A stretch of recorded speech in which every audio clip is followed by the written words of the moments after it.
Como faz para preencher um cheque de forma correta? Muitas pessoas estão caindo em golpes ou até mesmo tendo seus cheques clonados por conta dessa falta de informação. Então, eu, enquanto bancário aí desde 2007, me senti na obrigação de vir aqui e te ensinar tudo sobre essa questão de como você deve preencher o cheque de forma correta. Então, meu amigo, já se inscreva no canal, nos acompanhe aqui, porque com certeza esse vídeo vai evitar que várias fraudes aconteçam aí com o seu negócio ou até mesmo você enquanto pessoa física, tá? Mas vamos lá, Val, para começar, cara, o que é o cheque? O cheque é simplesmente uma forma de pagamento à vista em que o emissor dá uma ordem para o banco fazer o pagamento de um determinado valor. Eu não entendi o que ele falou. Eu vou traduzir isso em outras palavras. O cheque nada mais é do que uma forma de pagamento. Você não tem um cartão de crédito, por exemplo? Você vai até uma loja, passa o seu cartão e na data combinada você tem que pagar aquele cartão. O cheque é a mesma coisa. A diferença é que o cheque, ele simplesmente é um papel no qual você preenche com as suas informações, você assina aquele cheque e o cheque, quando vai até o banco faz a compensação desse cheque. Antes de te mostrar aqui o passo a passo, eu vou te mostrar aqui na prática, tá? 5 passos para você assinar esse cheque de forma correta e evitar a fraude, a clonagem do seu cheque. É muito importante que você saiba como que o banco faz no momento em que ele recebe esse cheque assinado. E aí veja, talvez você não saiba disso, porém, qualquer cheque que você emite quando o banco recebe aquele cheque, ele geralmente liga para você para saber se foi você realmente quem assinou aquele cheque, que preencheu. Principalmente se o cheque ele tiver um valor superior a R$1.000 ou a R$2.000. Agora, pelo volume de cheque no banco, pode acontecer do gerente não conseguir tempo para te ligar. Então, por isso, cara, vai anotando aí, pega papel e caneta para você entender. Bom, qual é a primeira coisa que você tem que saber no momento de preencher o cheque? Vamos lá, o primeiro passo, tá? Tá vendo aqui essa imagem do cheque? Eu tô colocando essa imagem do cheque para você ter uma noção como vai acontecer isso na prática. A primeira coisa que você deve fazer no momento em que você vai preencher o seu cheque é colocar qual o valor desse cheque. E aí tem esse campo aqui que tem o R-cifrão. No momento de você colocar o valor, onde que as pessoas erram? As pessoas colocam lá, por exemplo, o valor de R$1.000. Só que existe um espaço entre esse R-cifrão e o número 1, onde você vai começar a preencher. Qual que é a dica? Sempre que você for preencher o cheque, coloca uma hashtag depois desse R-cifrão. Então vai ficar exatamente assim, R-cifrão, jogo da velha, e você vai colocar 1.000, que é os R$1.000 do seu cheque. O que acontece no dia a dia? Quando você deixa um espaço entre esse valor, os fraudadores, os golpistas, eles olham para esse cheque e já enxergam ali um prato cheio, porque eles conseguem colocar um numeral antes do seu preenchimento. Então, por exemplo, se tem um espaço aqui e você não preenche, o cara pode colocar lá, por exemplo, um 5 ponto. Vai ficar R$5.100 o seu cheque. Ou até mesmo transformar o cheque de R$1.000 em R$4.000. Gravou aí, né? Pois é, então já curte esse vídeo aqui, porque isso aqui é informação que muda completamente o seu negócio. Eu, particularmente, enquanto gerente, eu já atendi clientes no banco que quebraram as suas empresas por conta de uma clonagem de cheque. Porque até identificar que aquele cheque foi clonado, até o banco devolver o valor para o cliente, você tem um giro do seu negócio. Então, meu amigo, é melhor evitar. Então, pega esse passo a passo aqui, vai anotando, inclusive já manda esse vídeo para aquele seu amigo empresário ou para seu amigo que mexe com cheque, tá?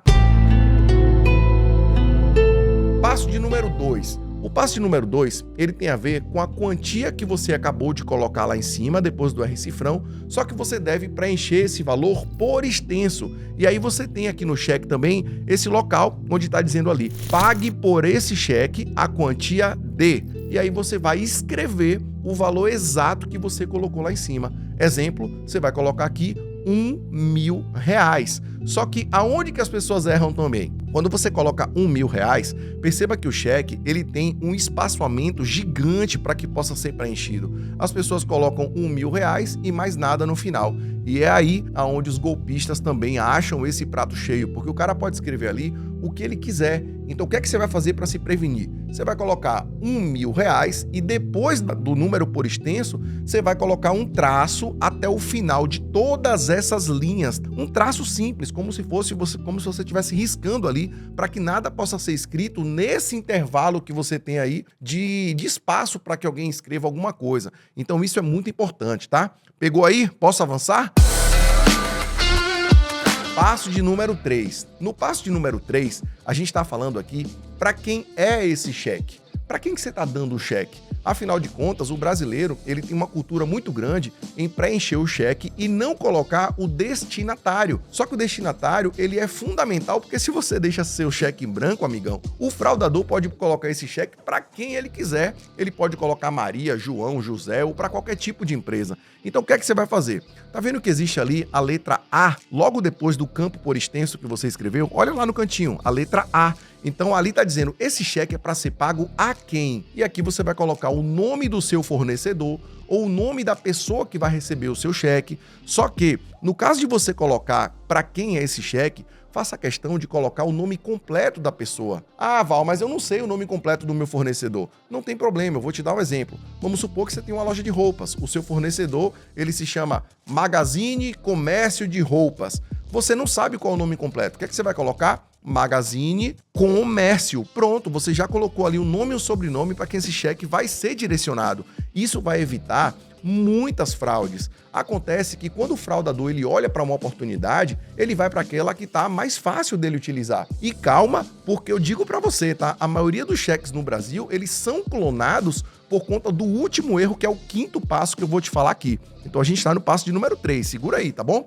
Mas curte esse vídeo que eu tenho certeza que ele vai fazer diferença para sua empresa. Mas vamos lá. 4º passo, chegamos aqui no campo da data. Observa que tem um espaço para você colocar a data do cheque. E aí, onde é o erro que os empresários cometem, até as pessoas físicas também, quando chega nesse local? Algumas pessoas querem rubricar essa data e colocar o mínimo de informação possível. Exemplo, vamos supor que você vai colocar ali a data de 7 de agosto de 2024. A pessoa vai lá e coloca 07/08/24. É a mesma coisa, só que quando você deixa esse espaço disponível, isso também é outro prato cheio para fraude. O que é que você vai colocar ali? Você vai colocar exatamente como eu estou te falando aqui, que é, você vai pôr ali, por exemplo, 07, escreve o mês de agosto, pode observar que tem o dia ali, você vai colocar agosto, e aonde tem ali de 20, que é o início do ano, você vai complementar com 24. Preencha todo o espaço. Não deixa nenhum espaço vazio, cara. Isso é muito importante para que o fraudador aí não ache que você é uma presa fácil, tá? Não esquece disso. Bom, 5º passo, que é o passo onde a gente chega ali na assinatura do cheque. E aí pode observar que você tem uma linha onde as pessoas podem assinar. Embaixo dessa linha, porque esse cheque aqui é só um exemplo, né? Mas no seu cheque você vai observar que tem o seu nome completo e vai ter o seu CPF. Ou, se você tem um negócio, vai ter o nome da sua empresa e vai ter o seu CNPJ. Então, nessa folha de cheque estão todos os dados sobre você, sobre sua empresa, sobre seu negócio. O que é que você tem que ficar ligado? Pense antes de você preencher esse cheque o seguinte: se esse cheque cair em mãos erradas, por exemplo, será que isso aqui eu estou deixando brecha para que esse cheque possa ser clonado? Então você tem que se fazer essa pergunta antes, tá? Porque, cara, quanto maior o nível de espaçamento que você deixa em vazio no cheque, maior a oportunidade do seu cheque ser clonado. E eu vejo isso todo dia, cara. Só que tem um detalhe, tá? O cheque, inclusive, ele é um produto em extinção. Os bancos, eles fornecem cheque para os clientes há muitos e muitos anos. Só que o cliente que se preza, ele já sabe que é melhor ele trocar o cheque pela emissão de um boleto, no qual ele consegue antecipar, no qual ele consegue fazer uma operação bancária com aquilo, ou até mesmo utilizar em garantia. Mas aí é um outro negócio. Eu tenho, inclusive, um vídeo aqui no canal que eu falo só sobre garantia. Mas vamos lá. 5º e último passo se chama a assinatura do cheque. Provavelmente você foi até o banco e você registrou lá no banco como você assina, como está o seu cartão de autógrafo. Você provavelmente não vai lembrar disso, porque esse cartão de autógrafo ele é preenchido quando você abre a conta no banco.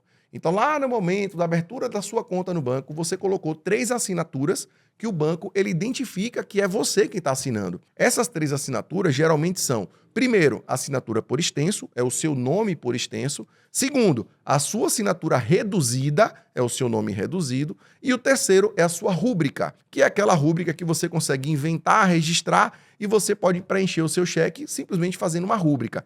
Qual que é o erro que os brasileiros cometem? A maioria preenche o cheque e no momento de assinar, eles rubricam esse cheque, colocando ali um tipo de rúbrica que é muito pessoal. Cada pessoa tem a sua rúbrica, né? Só que o fato é, quando os golpistas e fraudadores, eles veem um cheque com um espaçamento ali disponível e uma rúbrica, aquilo ali se torna um atrativo. Por quê? A rúbrica, ela é um caminho no qual, para o banco identificar que aquela rúbrica não é sua, realmente tem que ter um sistema muito apurado. Então, qual que é a grande dica? Se você movimenta muito cheque, a partir de hoje você não vai mais rubricar os seus cheques. Você vai assinar os seus cheques por extenso. Exatamente, tá? Isso é totalmente contra o que você pensava, não é verdade? Pois é, meu amigo, é o que eu vejo todo dia nos bancos. Os cheques que são preenchidos e assinados por extenso, eles têm uma dificuldade muito maior do fraudador conseguir clonar esse cheque, porque ele vai ter que ter ali a letra de acordo com aquela que você registrou no banco. Diferente da rúbrica, que é um rabisco, né? Muitas pessoas fazem lá sua rúbrica de qualquer jeito, registra e nunca consegue refazer aquela rúbrica de uma maneira concreta, correta. Então fica essa dica, tá? Não esqueça disso. Val, de tudo que você falou aqui, qual é a parte mais importante? A parte mais importante, na minha opinião, é aquela que você precisa compreender que o cheque, ele é um produto em extinção. Então, se você ainda está usando o cheque na sua empresa, cara, repensa e veja se você não pode trocar esse cheque pela emissão dos boletos. Mas eu sei que tem alguns ramos de atividades que ainda dependem muito do cheque, né? Então, por falar nisso, escreve aqui embaixo nos comentários qual que é o seu ramo de atividade, que eu vou te dizer qual a solução bancária que você tem para o seu ramo de atividade. Escreve aqui que eu vou responder a todos vocês. Um abraço, fiquem com Deus e nos siga aqui no Instagram, tá bom? Valeu!